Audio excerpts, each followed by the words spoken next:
If your training is currently planned out to feel strongest on a different day to competition, for example, primary squat and bench on a Saturday, but your competition day is a Tuesday, there are strategies around this to make you feel your strongest on competition day.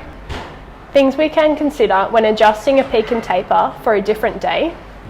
1. Accounting for how many days required to taper each lift, and 2. How many days out from competition each lift needs to be performed. How can we do this? Accumulating data from previous competition performances and tracking trends throughout training blocks. If we use this athlete as an example for her peak and taper, we can see that her primary deadlift day is on a Tuesday, her primary squat and bench day is on a Saturday. Knowing that she was competing on a Monday, we had to adjust for this going into her peak and taper. From previous training data, we knew that she needed to deadlift 13 days out from competition. She needed to squat 9 days out from competition.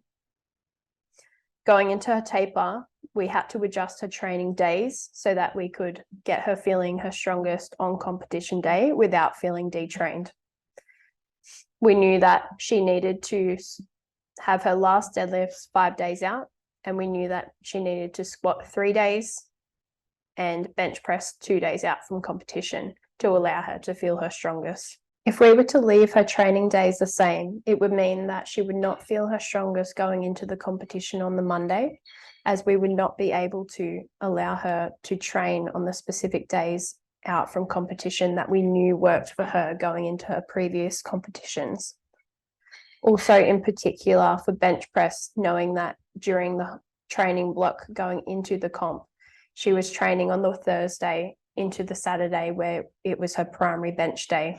Having 1 day rest allowed her to feel her strongest and express strength on the Saturday, which we knew would work best for her going into the competition. Using this athlete as an example, it should provide insight into strategies we can use to adjust the peak and taper if the competition date is not known or changes close to competition.